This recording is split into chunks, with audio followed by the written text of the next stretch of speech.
What's up, Rad fam? I thought it'd be really fun today to go explore the creepy side of Wikipedia once again with another creepy Wikipedia deep dive. But today, I want to focus on the Kelly-Hopkinsville Encounter. Guys, that took me like 5 times to say that.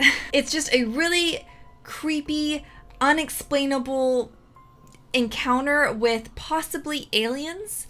Yes, very fascinating. So let's go see what this is all about. So let's get to it. Oh, I love me a good alien encounters story. I find them obviously fascinating. That is just the word of this channel. Fascinating. Anything that's fascinating, we cover here. And if you're new here, hi, hello, my name is Kaylena. Thank you for stopping by. And if you like what you see, make sure to hit the subscribe button so that you can join the Rad fam.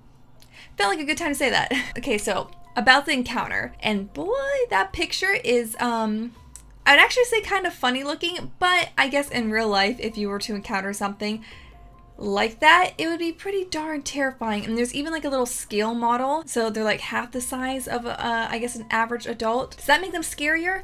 I feel like that makes them scarier. The Kelly-Hopkinsville Encounter, aka the Hopkinsville Goblins case, or the Kelly Green Men case, which is how I've heard it before, was a claimed close encounter with extraterrestrial beings in 1955 near Kelly and Hopkinsville in Christian County, Kentucky, United States. UFOlogists, that's a really cool job title. How do you get that? I'm interested. UFOlogists regard it as one of the most significant and well-documented cases in the history of UFO incidences, while skeptics do say that the reports were due to the effects of excitement and misidentification of natural phenomena such as meteors and owls.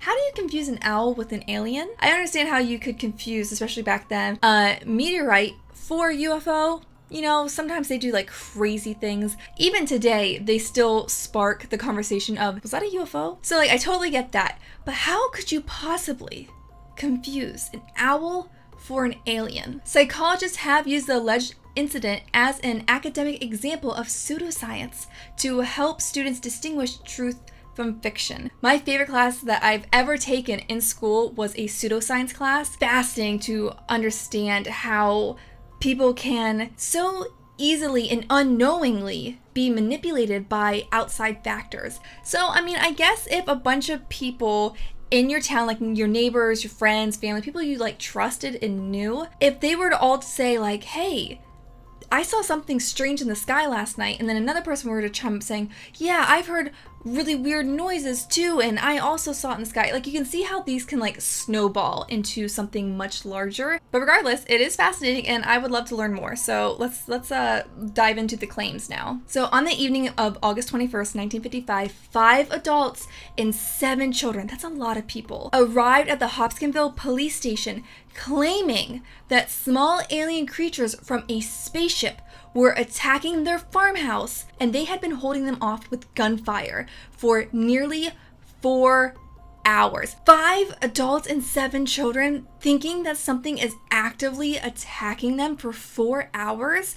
That is truly terrifying and makes you wonder what's going on here, right? Like, this is it's odd. If I was in the police situation right now, I feel like I would be inclined to maybe not necessarily 100% believe them, but be pretty darn terrified that something's out there. 2 of the adults, Elmer Sutton and Billy Ray Taylor, claimed they had been shooting at 12 to 15 short, dark figures who reportedly popped up at the doorway or peered into their windows. I mean, if they're like shooting at these things for 4 hours, you would think that maybe they would have hit one and had a body to produce, but maybe these things are very fast moving, or maybe they're not harmed by bullets. Concerned about a possible gun battle between local citizens, 4 city police, 5 state troopers, 3 deputy sheriffs, and 4 military police. Okay, so they brought out the big guns for this one. They were not taking any chances. They all drove to the Sutton farmhouse located near the town of Kelly in Christian County. Their search yielded nothing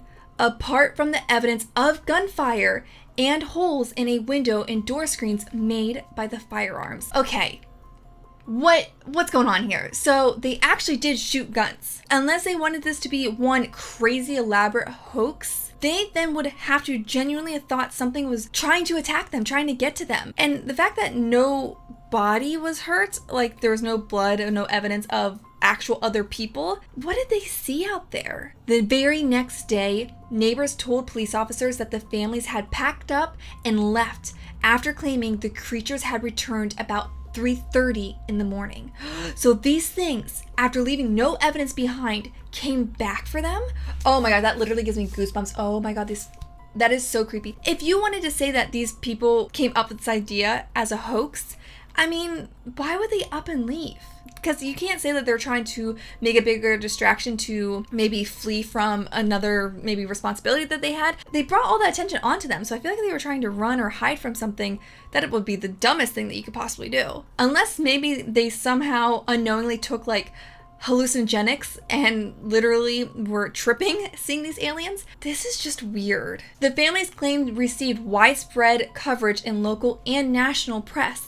Early articles did not refer to the little green men, which they later become known as. The color was later added to some newspaper stories. Interesting. I wonder if that's a fact they made up or if no one thought it was that interesting of a detail to include earlier. Estimates of the size of the alleged creatures varied from 2 feet to 4 feet tall, and details such as large pointed ears, claw-like hands, and eyes that glowed yellow with spindly legs later appeared in various media. I wonder if these are details that these two families actually shared with like the police or maybe journalists, or if it's something where journalists felt like the stories weren't enough without a very detailed description of these creatures. So I wonder how much of that is coming from the family. Even though I was spitballing some ideas, this Wikipedia article actually does include some explanations that were offered for what these two families experienced. So psychologists Rodney Schmaltz and Scott Linfield, probably pronouncing this wrong, cited the alleged incident as an example of pseudoscience and an extraordinary claim to help students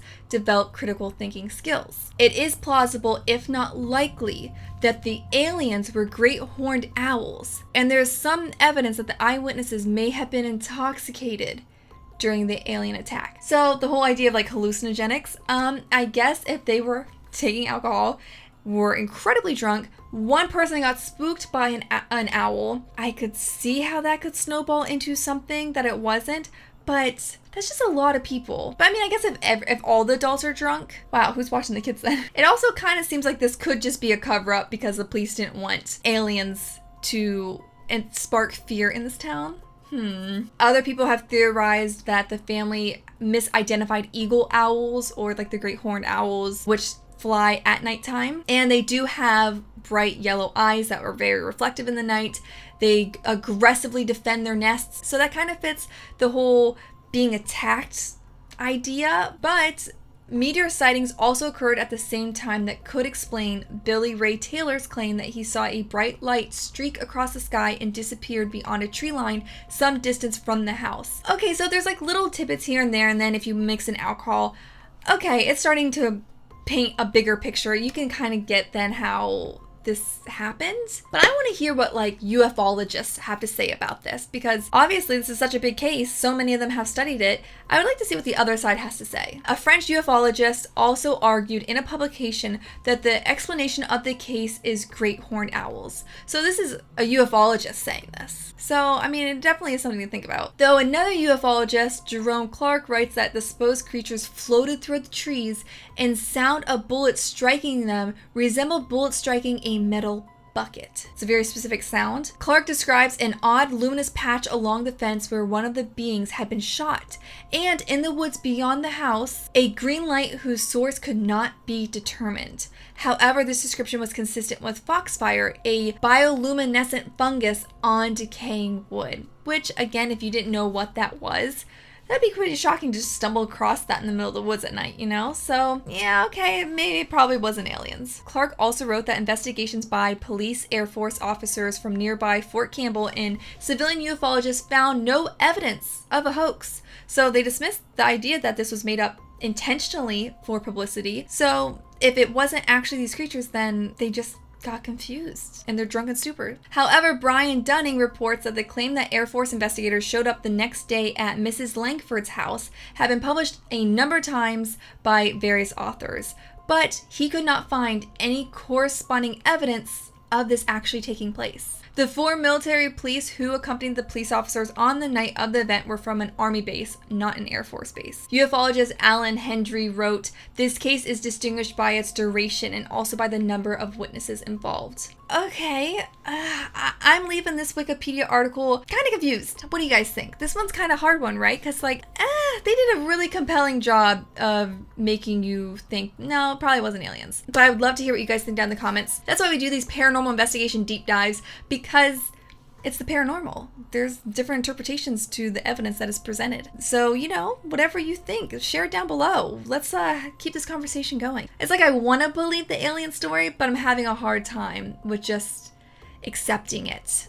I don't know. But thank you guys so much for watching today's video. I hope you liked it. And if you did, please give this video a big thumbs up. It really helps out this video, guys. It really helps out this channel and the community, the rad fam, and you guys are so rad. So thank you so much. And until next time, keep it the radness, and I'll see you real soon. Bye.